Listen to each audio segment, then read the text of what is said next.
Now, a smart player would leave the backup defense intact given that we've only built a single wall and the absolute minimum amount of flamethrowers. It's by no means fail-proof and we still have all of our belongings in these chests.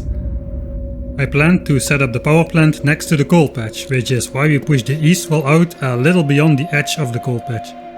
Really, I'd like to claim back the oil outpost first before the biter attacks ramp up again, but we are broke. We don't have enough walls nor flamethrowers to properly protect it.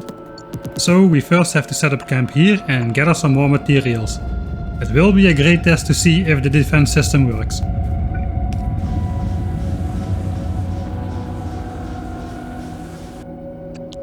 Anyway, we do have a mixed iron coal patch, which is always a fun exercise to set up.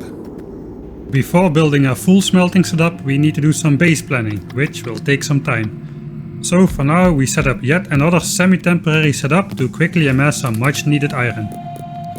And to make the future mining area a little more compact, to save a little space for the rest of our builds, we start by trimming off the edges of the iron patch.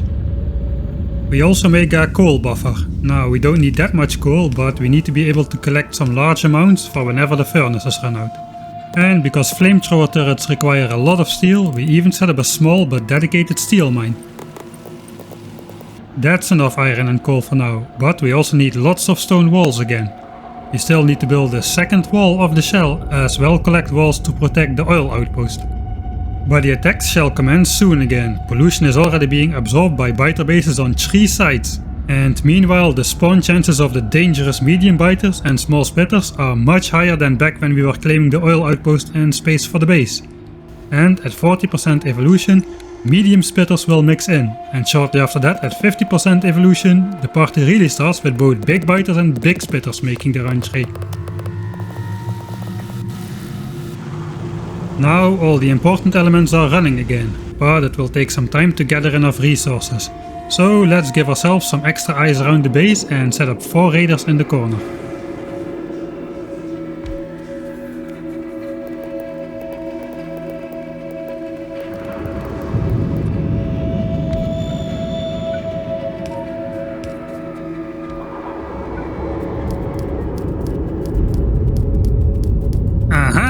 My moment of brightness while planning the shell pays off, and now we don't need to walk all the way around this cliff. And I foresee we will need to make many trips here.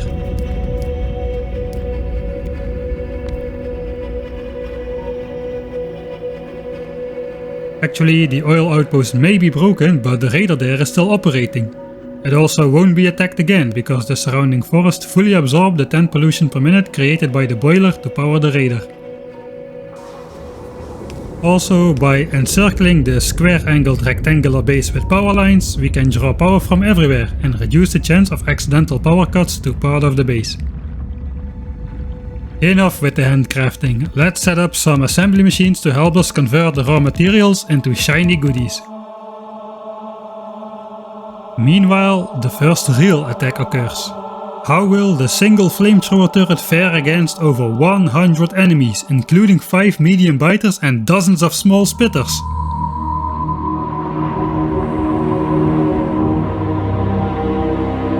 Pretty damn well actually. Now that is the power of area of effect attacks. They will slowly wear down the walls however, and once they break through at any point, hundreds of enemies are free to flood into my base against the then defenseless turrets. We will need to remain careful. As we keep the focus on completing our defenses first, we convert our iron into pipes and gears in order to make more flamethrower turrets. And we can even utilize the assemblers to make the walls and the flamethrower turrets themselves. We can simply control-click the resources in and out of the assembler to quickly craft a single flamethrower per assembler.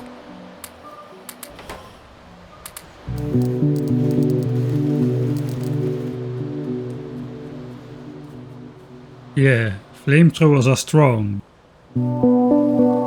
Anyway, more flamethrower ingredients and we may as well make a bunch load of green circuits from our stored copper.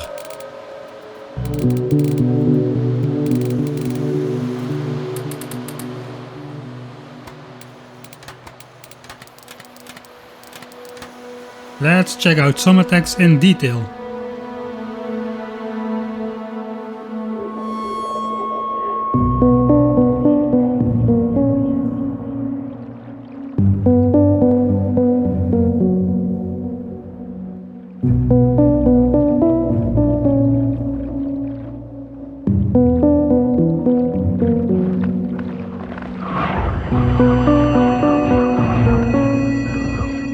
wall setup is working great.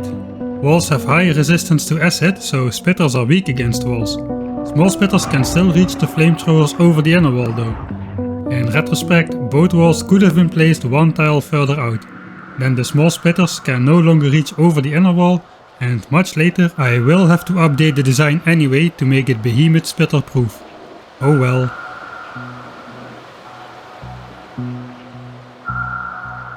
The biter enemies however are not weak against walls, and while the whole attack is destroyed by a single flamethrower turret, they have already almost broken through. The wall is kinda like a chain, and once the weakest link breaks, its function is void, as it allows the biters to stream into the base through the opening.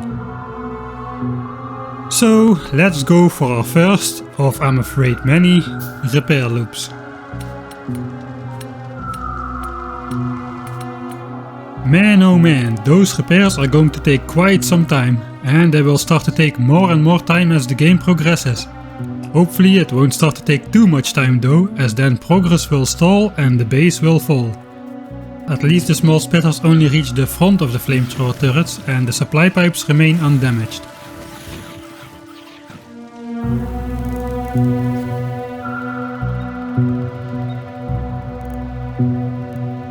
Perhaps I should have gone for a smaller perimeter. Well, only time will tell.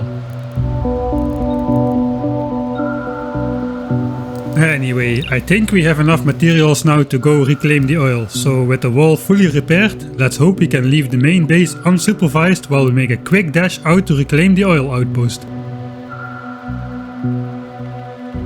I'll again spare you the Factorio forest fun.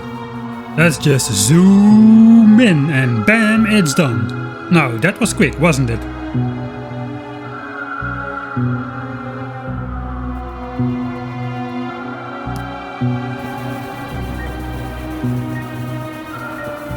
Actually, we have found the first useful cliff in Factorio. We could align the walls with the cliff edges and the fully continuous cliff stays far enough out to prevent spitter attacks. We even incorporated some of the worms inside of our cliff wall. Now, that was quick, wasn't it? Actually, no, it took me over half an hour to build this. And meanwhile the biters have fully breached the wall in the main base. It even was in the small section of the base which was double walled. You can actually see two medium biter corpses inside of the walls. Fortunately they died from still being on fire when they broke through the wall, but the next attack is free to outrun the initial fire stream and rush into the base. We gotta go fix that quickly. But I'm too stingy to power the oil outpost with oil, so on the way back we will drag a power line behind us to connect the two bases.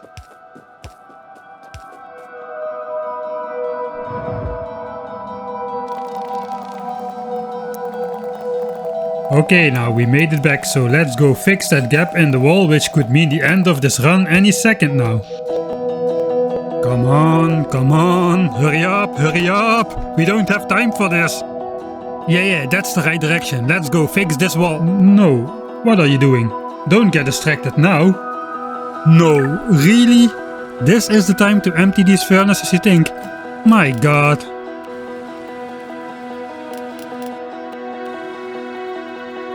Yeah, okay, eventually we will need that second wall, but there is already a wall here. Go fix that east wall, you idiot!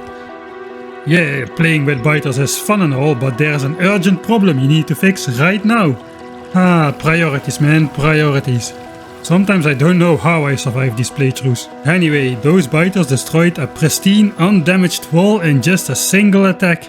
Maybe we're not as safe under our flamethrowers as I was hoping for.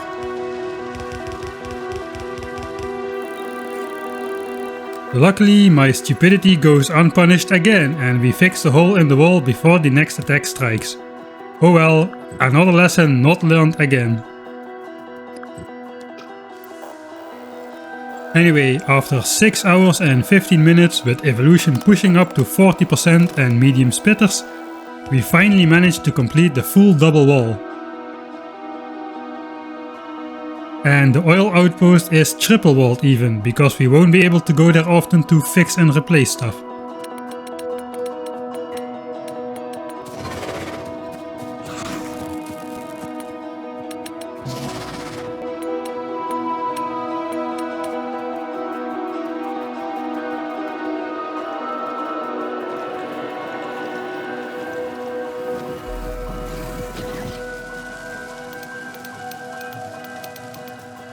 We finally managed to repair the full double wall once more. My furnaces here have run out of coal, but that also means they produced a ton of resources while we were gone. Meanwhile, it seems the entire base is running on the single boiler at the oil outpost. What happened? Did the flamethrower burn down both pipes? Well, I guess a slight redesign should fix that. Also, these annoying ore outcrops have run out, so more space for our future builds. Where was I? Ah yes, a ton of produced resources, which we can turn into more flamethrower turrets.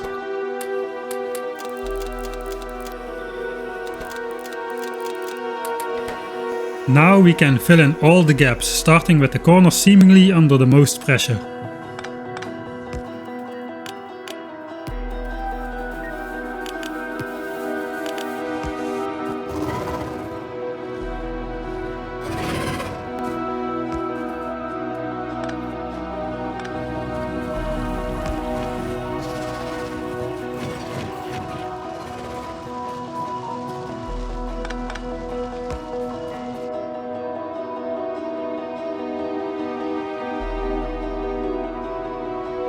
Meanwhile, also the oil outpost starts to attract bigger attack groups.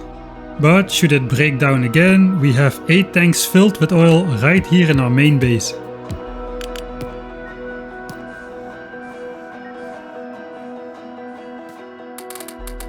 Another 8 flamethrowers done, another 12 in the making. But I still underestimated the amount of steel needed, so let's give it a quick boost.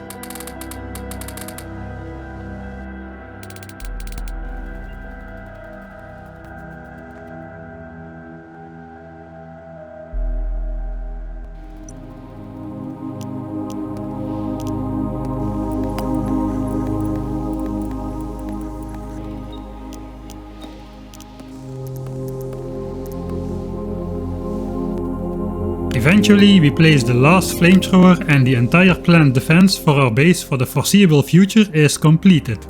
Now that there are more flamethrowers to create a sea of flames, hopefully it will take less time to barbecue an enemy attack, so that the amount of damage done to the walls per attack is reduced.